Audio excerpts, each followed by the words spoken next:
Hey there, everybody. Welcome to the Seven Investing Podcast.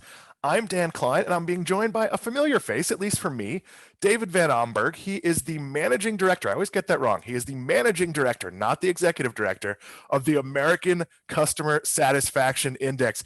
David, did you build the ship that's behind you, or did it come with the house? I did. I built it, I think 20 some years ago.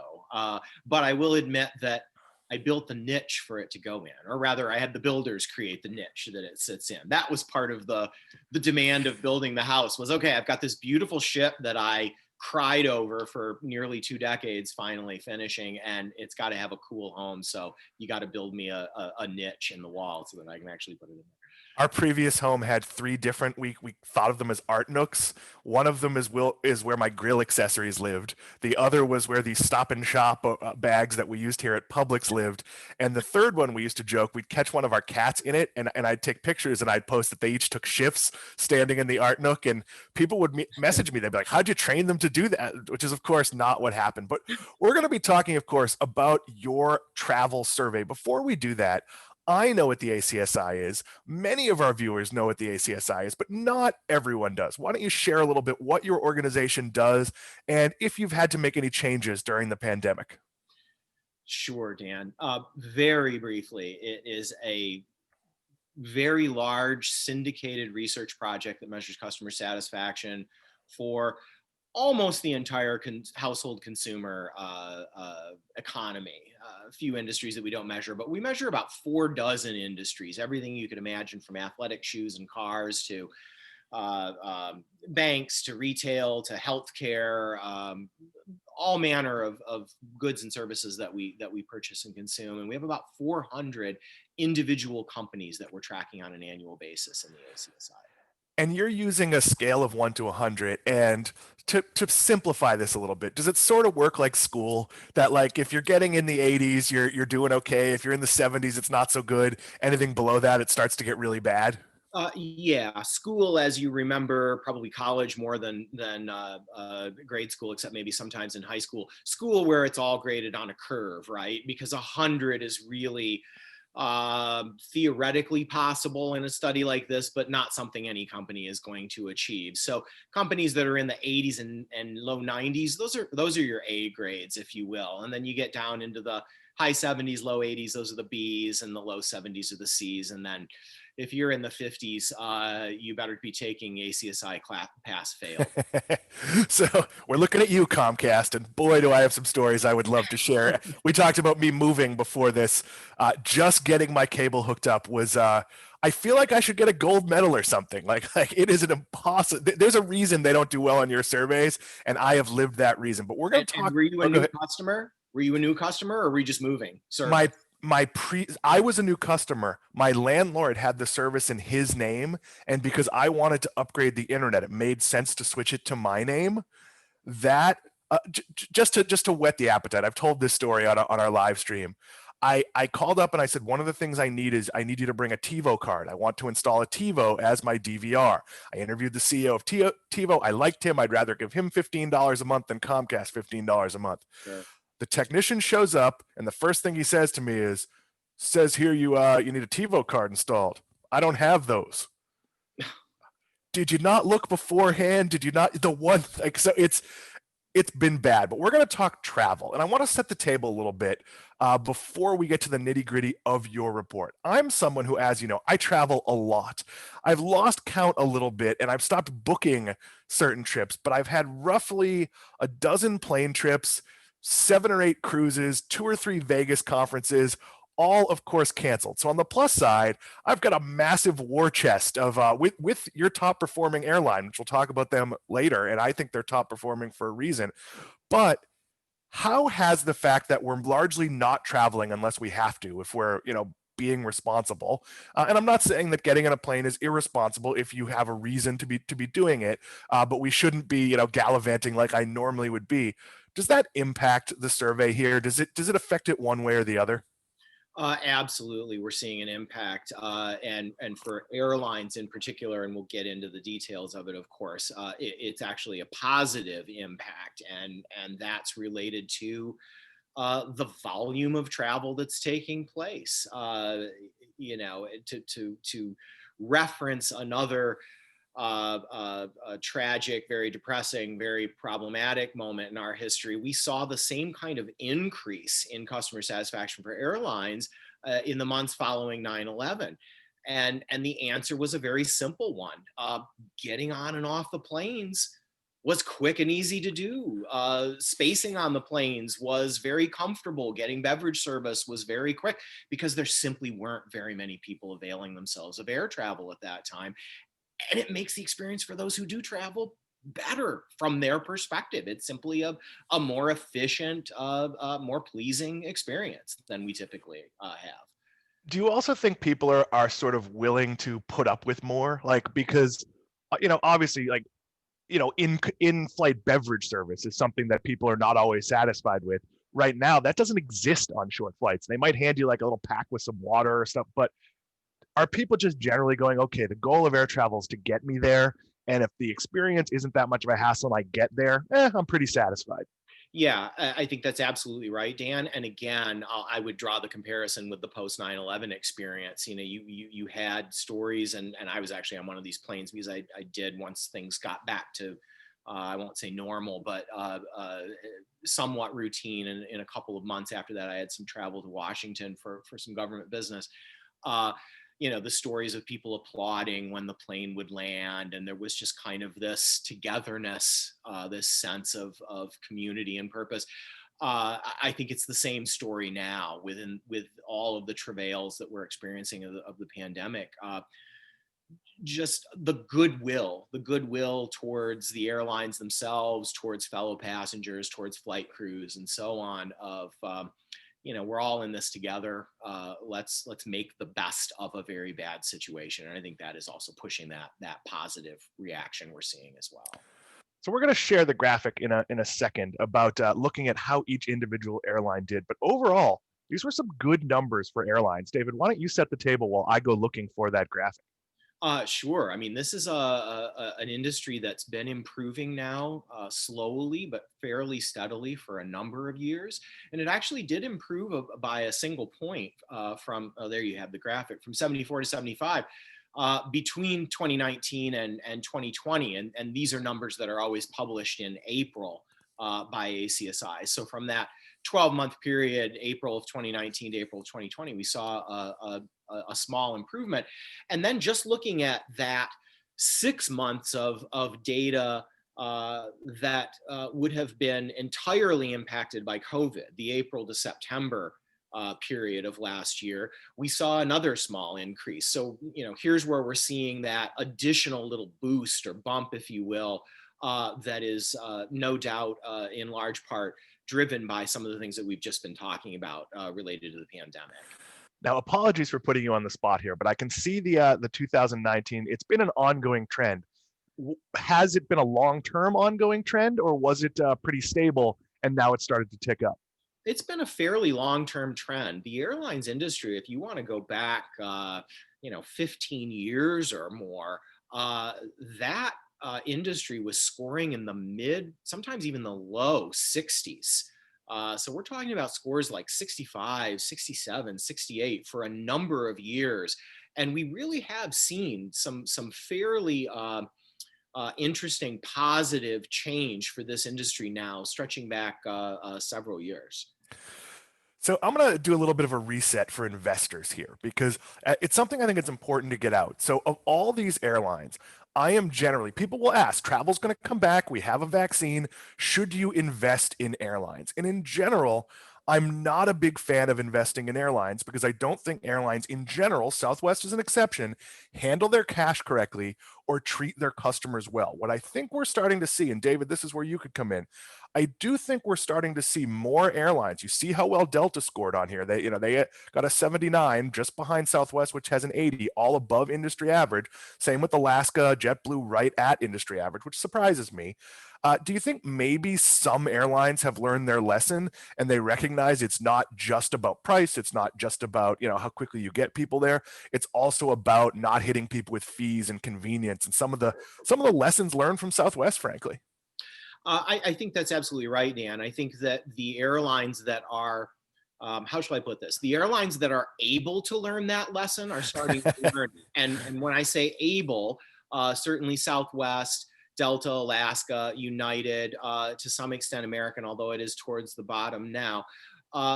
Able meaning that with your two exceptions that I know you want to talk about, Frontier and Spirit at the bottom, when an airline has essentially founded itself on the principle of price, right? We are a budget airline. Our goal is to get you there alive and really not much else. It's, I think, more difficult to imagine those two airlines in particular learning the lesson, because I think they still don't really believe the lesson needs to be learned, if you follow me. It's just not part of their business model to go a different direction than what they've been succeeding at so far. So we've done this, I don't know, 8 or 9 times over the course of 2 different places I've worked. And I can always be sure that Comcast is going to be near the bottom in their industries. But there is no, I would have bet, if you had called me a month ago and asked me to bet on who was tops and who was last, I would have said Southwest is tops, Spirit and Frontier are last. So I want to ask a couple of questions related to that. Southwest got an 80. I actually don't feel like that's that high for an airline that, look, I'll admit it's the only airline I fly on when I possibly have a choice. I flew 32 times last year on Southwest, so I'm a hyper loyalist. Why is that? I think it's important they let me change whenever I want. As a loyal customer, they let me fly standby on the day of my flight. So if I have a meeting at noon, I can book the 9 o'clock, but maybe hop the 3 o'clock if my morning goes quickly. They generally put their customers first. They listen. For example, I have added status. I get to get on the plane quickly. My son, if I'm traveling with him, does not. Well, that's tricky. Do I get on later? Do I trust he's going to get on? Now, if you're a family group and I buy the tickets, they will put him with me in the boarding, even though he's not a minor. So it's my wife, it's my son. That's convenient. That's something its most loyal customers wanted. But how does an 80 compare to other industries, other industry leaders in terms of categories that are maybe better rated than this one? It's actually not too bad. Our standard, our stock line is to say that any score of 80 or better in ACSI in any industry is a pretty decent score. And actually nowadays, even if you look at the best internet retailers, for example, the Amazons and other retailers in that category, they're typically only maybe 2 or 3 points higher than that, in the low 80s, maybe an 83, occasionally an 84. So an 80 for an airline, especially being an airline, is actually something worth crowing about if you're Southwest at this point. For Spirit and Frontier, now they're at the bottom, but I would argue that it's actually a feature. That one of their goals is to show you how they're saving you money. I've talked about this before, that Frontier actually has a little card that talks about all the places they've taken weight out of the seat to make the plane fly more efficiently. You know what else it makes? It makes the seat really uncomfortable. Is this a case where being low rated is actually more of a badge of honor and it probably doesn't hurt their business? That's right. This is very much a you get what you pay for type of approach, right? And the whole point, and as you just said, in a way, it's a marketing tool to say, we're going to get you there. We're really not going to do much else but get you there, but you're going to pay very little for that. And that's what you want from us. That's why you're flying with us. If you wanted that better experience, that better in-flight experience in particular, then you would go spend more money on another airline. And if you want to do that, go do that. But clearly they're not suffering financially in any way with a business model that essentially says, we're going to be dirt cheap and you're going to get there alive. And that's it. We're going to be dirt cheap, right? I mean, that's kind of the whole point. Let me ask, David, have you flown either of those airlines? I have never personally flown either of those airlines. I have colleagues at ACSI who have flown those airlines, so I know the stories, but I have not personally experienced them. So to quote the great Admiral Akbar, it's a trap. And you have, as a consumer, you have to be really careful. I have flown Frontier. If you fly Frontier, you don't even buy with your base ticket the right to get a boarding pass until you're actually in the airport. So I always say fly Frontier if you don't care about anything. If you don't need to check your bag, you don't need anything more than like a laptop bag. So I fly Frontier if it's a situation where like, yeah, I'm going to meet a friend for a night in a city to see a concert. I flew it once to Vegas because it was like $800 cheaper than Southwest at a really weird convention time. But in general, if you want something like picking your seat and checking your bag, it's not cheaper. So you're on an uncomfortable plane where they all hate you and they don't even give you a soda, and you've still paid the same amount of money. That's our personal finance corner here on the 7 Investing podcast. We're going to seg to hotels. And I am going to show the graphic, but I actually don't think hotel brand matters all that much to consumers. I think there's less loyalty there. In some ways, it is more price driven than generally you're going to find. And there is the hotels. Clicking on that, they make this a little harder than it needs to be in Zoom to share this. Oop, and I shared the wrong one. Apologies. I'm going to stop the share. And David, why don't you talk a little bit about sort of how the hotel industry, which is devastated, they're at very, very low capacities. Many properties have not opened. I know I'm in South Florida. Most of our hotels are open because people are flocking here just to be out of New York. But in Central Florida, Disney didn't reopen many of its hotels. Is the hotel industry doing overall? While I try to find this graphic. The hotel side of travel is suffering in reality, as you just described, in terms of its business, but also suffering in terms of customer satisfaction as well, pretty significantly. And you see here again an industry like airlines that prior to the pandemic was climbing a bit, and then has taken a drop if we look at just the data starting in April when the pandemic was really starting to rage compared to the previous 2020 data. And as clear as the explanation of a positive change for airlines, I think it's equally clear why we're seeing a negative change for hotels. Not very crowded on planes. Easy on, easy off, that sort of thing matters to us and makes us a little happier with our airline experience, because wherever we're going, and I say wherever, maybe the exception is if I were flying to Sydney right now, the actual travel part of our vacation or even our business travel is relatively small, isn't it? I mean, it's an hour or two at most for most of our travels here domestically. Even if it's 5 hours from East Coast to West Coast, it's still. And I kind of see where you're going here. When you get to the hotel, it being half occupied doesn't benefit you the way exactly. The plane is such a tiny slice of your total experience on a given trip. Your hotel is your destination. Your hotel is where you're going to be. Now, maybe your goal is to take the kids to Disney World. A lot of the time you're in Florida, for example, and so you're not at the hotel. But we rely on the hotel much more for the bulk of our travel experience. It's where we sleep, obviously. It's where we probably get some dinner, certainly breakfast a lot of the time. It's where we hope to swim in the pool. It's where we hope to use the exercise room, right? A lot of these kinds of amenities and elements to the hotel experience are important to us when we travel. And those are the very kinds of things that have taken a hit. You go to the hotel and they've shut down the pool. They've shut down the exercise room. They've maybe shut down the restaurants. Room service isn't the white glove service that maybe you would typically expect. Instead, it's your food's outside the door. We've just let you know, go get it off the floor, kind of a thing. And so the very fact or the very nature of how the hotel itself works into our travel experiences meant that the pandemic was likely to have a negative effect on our experiences with hotels versus the positive effect that we saw with airlines. I'll give a person example. I spent a night in a Central Florida hotel where I like to go. It's a place I've been before on the route to someplace else.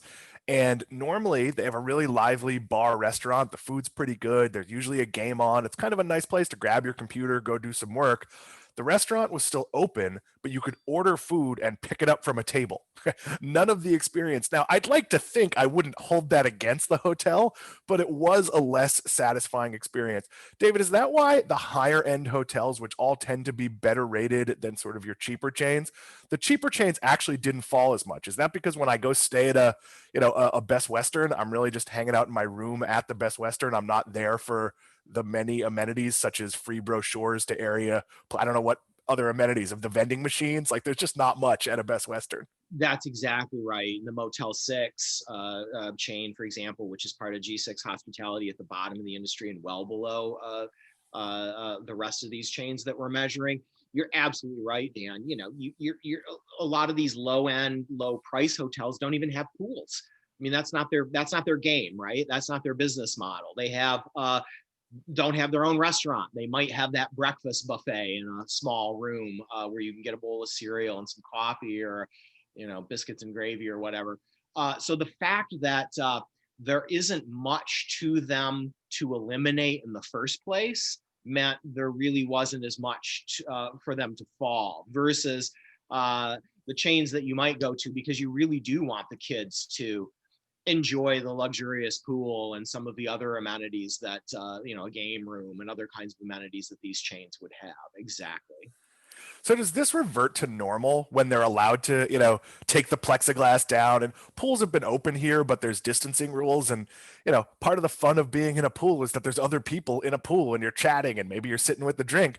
Now it's like, okay, only 10 people could be in the pool. You have to be distanced. You can't eat or drink. Like it's the only place you don't have to wear a mask because that's really dangerous. But do you think this reverts like almost the second we can say, hey, all clear, the pandemic is over? I think for both industries, I don't see airlines taking a big dip, but possibly leveling off or maybe even declining by a point or two when this is over. And hotels, conversely, seeing a boost to their experience once the bars are open and the liquor's flowing freely and the kids are screaming and swimming in the pool and laughing and having a great time. I think we're going to see both kind of move in a little bit of the opposite direction. And let's face it, I mean, this is just me speaking anecdotally, but I think when we see the daylight here, when we really are at the end of this, people are going to go a little crazy. And I don't necessarily mean in a bad way. I mean, I think a lot of folks are just going to pile on the planes, right? And book those reservations. It's just going to be oh my God, we can actually do these things again. Let's get out of the house and do them. And so you're going to see a lot of really full planes and full hotels and other, full restaurants, other kinds of destinations as Americans just look to the various pleasures and entertainments that we have been so long without as a way to get us out of this terrible, terrible mood that we've been, stuck in for a long time now. I have a stunning amount of travel planned, starting in whatever it is, March, April, whenever it is I can get vaccinated and the world starts to reopen, at least for me. I've been a few places during this very carefully, but as someone who travels a lot, I'll tell you, you don't have to ask me if I'm going to be at the trade show. Don't care which one it is. I'm probably going to be there. Really excited for that. I wasn't going to talk about this last category, but you also did a survey of internet travel sites, and we're going to talk about it only because I think the results are shocking. David, why don't you give the overview again while I try to find the graphic here? This is a category among all of the travel categories that we measured that just plunged. Not a slight drop of a point or two, but a very, very steep decline. And not just for, the biggest travel site or a couple of the biggest travel sites, but pretty uniformly across the board, we've seen a drop for these travel sites. So I did not prep that graphic correctly, but the leader here is Travelocity, which dropped from a 79 in 2020 to a 77. That's followed by Expedia at a 76, followed by Orbitz, which is also owned by Expedia at 75, TripAdvisor also a 75, and Priceline at 74. Just like we talked about how certain I was that Southwest would win for the airline, I would have bet you a car that Priceline would be the winner here because it's the only one of these that actually gives you deals and values. I live on Priceline. Why exactly? Explain these results to me. They make no sense to me. I think in this case, when it comes to booking travel, it is, especially in the midst of a pandemic, price is not the big allure here. It's not the big driver of the customer experience. These sites are, generally speaking, all about the same in terms of the way they're set up. I'm sure, as I have, you've seen many, if not all, of these websites. They're cookie cutter. They're almost indistinguishable, right, in terms of the navigation, the way their home pages look, and so on. They're almost like search engines of travel, right? And so it's not that, and it's not so much price. It's really about all of the other bells and whistles that these companies invest in and present and market themselves as versus other sites that are the differentiators here. So essentially what you're saying is that Priceline had one advantage, and that was price. And that advantage, and you're right, because right now, like I have not a business thing. I'm meeting my landlord later this week, and outside, just quickly, but it's kind of far away. So I'm toying with the idea of getting a hotel room and driving back the next morning. And hotel rooms are so cheap. I didn't even have to make the decision. Like, and that's here in South Florida, where, as I mentioned, we are at capacity. There are no rentals to be had. So a lot of hotels are filled with people who are, just here avoiding New York or crowded cities. And even with that, there's so little regular tourism outside of whatever the heck is going on in Miami. There's so little of it that rooms are really, really cheap. I'm going to be really curious to see if there's a rebound there. And I wonder if some of this is marketing and Priceline has done a bad job differentiating, and maybe I know that they're the cheap site and maybe people don't. But as we close this up, David, what's your takeaway here? As you live with this data for a few months, what's your big takeaway? The big takeaway, and it's a takeaway as you and I probably have conversations in the next 6 months or so about some other industries, is that nothing is normal right now, and that we'll probably be waiting a year to see, for an industry like airlines, like hotels, like travel sites, what normal looks like again, both in terms of the reality of our experiences and in terms of what ACSI data is likely to look like, because we're just in such unprecedented times, whether you're talking about restaurants or satisfaction with retailers or satisfaction even with banks and the changes they've had to make. The world is upside down in so many ways now. And we really, I won't say you don't trust our data. Our data is still very sound. It's still very confident. If you want to look at the rankings of these industries, who's doing, as you said, with a Southwest versus a Spirit, who's providing a more satisfying experience versus who's not, that's all completely legitimate. But the levels of the industries themselves and the kinds of changes we've seen in the past year over these industries, I don't expect that to hold as we move into 2021, 2022 and beyond, because it's just been such an unprecedented time for us to be holding these companies accountable in some ways, if you will, for the satisfaction of their customers. It does feel like a decade from now, when you're talking about results and trends, you're always going to have to call this time out and explain why it kind of didn't count. And in some ways, it's been a positive. We're more forgiving. In some ways, we've had enough and we're less forgiving. But final question, I'm going to answer it too. Where are you most excited to go when all of this is over? Oh my goodness. We talked about taking our two sons, we have a 14-year-old and a 12-year-old, taking them to Hawaii. Both my wife and I have been several times, but they have never been. And that would be amazing. And then the other big place for us, again, driven probably mostly by our kids being the ages they are, is to take them to Europe. Again, either Italy or the UK or France or anywhere in Europe, where my wife and I have also traveled extensively in our lives, but have not yet been able to expose our children to those places.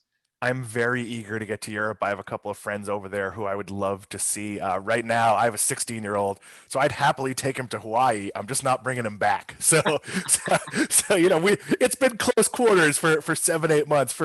For me, Vegas is calling, and the idea of someday getting onto a cruise ship and being in the Bahamas and sort of just the camaraderie of that, I'm very, very excited about. I've done things like drive to Key West and sit alone in a pool and alone at a bar, but that's not even a bar, like a restaurant that has drinks.